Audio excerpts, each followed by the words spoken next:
Are you ready to get a little bit taboo in here? If you are, then this is a video for you.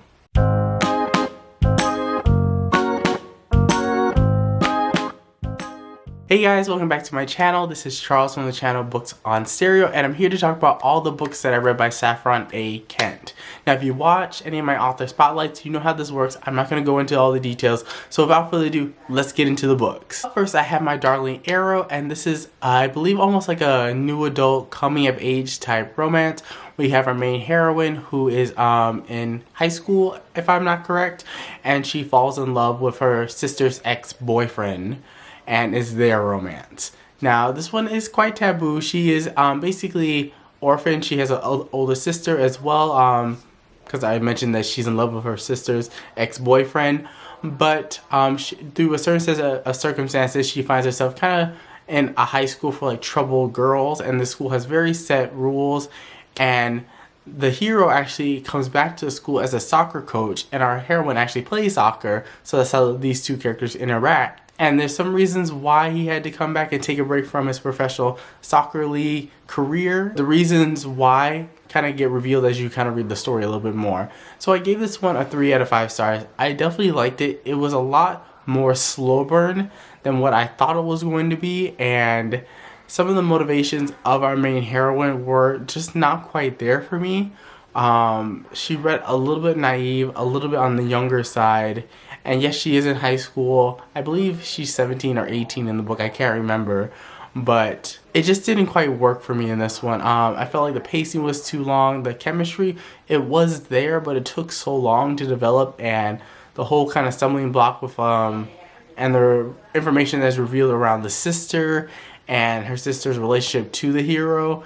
I did like all those types of reveals and all the information that we got for that, but other than that, I felt like this was a really solid romance, but not anything spectacular. And then next, I read Gods and Monsters, and oh my goodness, I hated this book. So this book basically follows our hero. Our hero is the product of incest. It was a very big story in their little small town. 2 step-lip siblings got together, his parents, and had him, and since he was born, he was pretty much kind of like hated by the rest of the town. And unfortunately for that hero, his parents died in a tragic car accident as well when he was rather on the younger side. I can't remember exactly what age when he lost his parents, but it was pretty young, so I would say around 8 to 10 years old.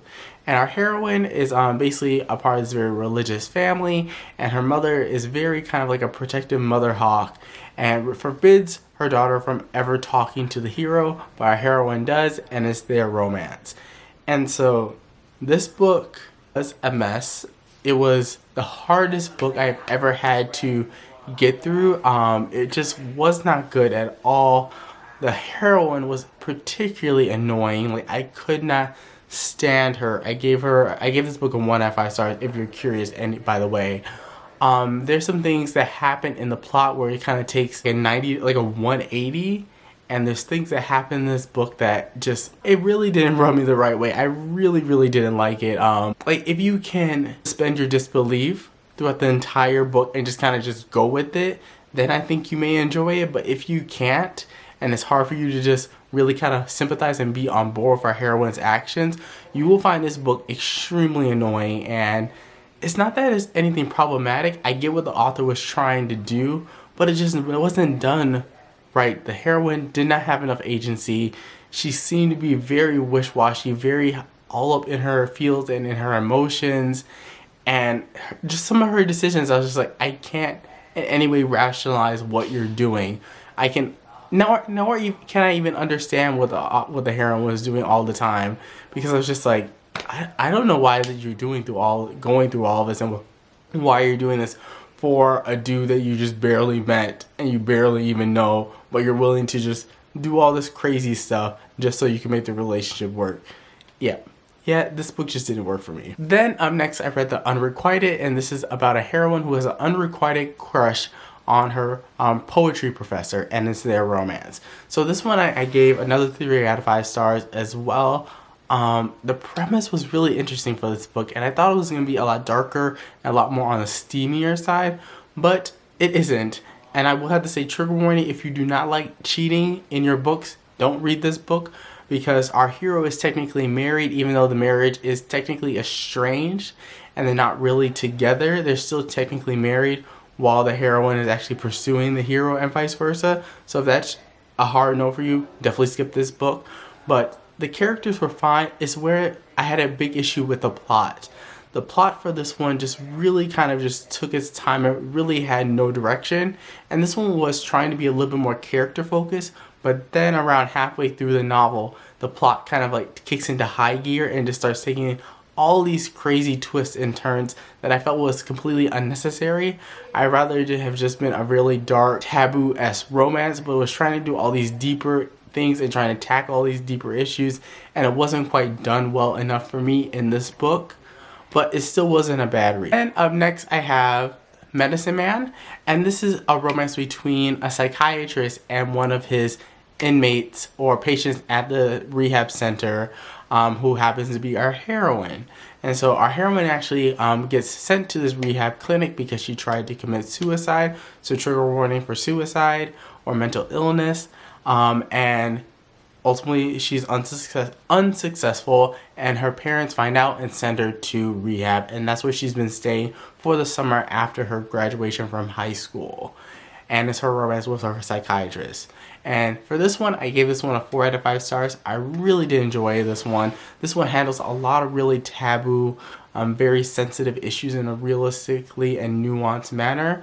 Even though the romance itself is taboo, it definitely takes quite a lot of time for that romance to develop, and it's really on the terms of like both the characters, if that makes any sense. Like they're both okay with the steps that they're progressing in the relationship, and one's not forcing the other one to kind of advance the relationship any further, if that makes any sense. And so I enjoyed the plot, I enjoyed the characters, I enjoyed the writing and the steam in this one. When this was probably the steamiest book out of all the Saffron A. Kent books that I have read, and I really did enjoy this one, and I can't wait to, this is a book 1 in a series. The next 2 books, I think the next 2 book is a full-length book and the third book is a novella, and they're interconnected standalones, but you don't have to read them in any particular order. I only read the first one because the other 2 are not on audio yet, but I will definitely get around to reading those 2 books. And then up next we have Bad Boy Blues, and this is probably my favorite Saffron A. Kent book. So this is your typical high school bully romance, but it kind of takes place after those events,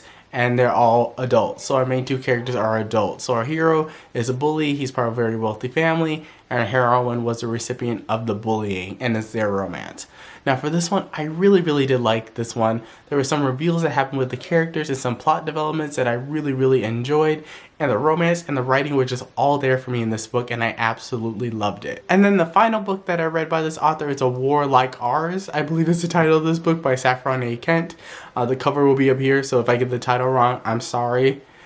Future Charles, I can't be perfect every time. But in this book, we follow our 2 couple. Our hero escapes to this like kind of summer camp type environment with his daughter, and the reason why is because he's getting away because there's something tragic that happened with his wife, and he's trying to protect himself and his daughter from finding out the news. So the daughter doesn't actually know that her mother is dead. He kind of just tells her like, oh, she'll be back, she'll come and see you, whatever, yada yada yada, and basically gives her excuse upon excuse.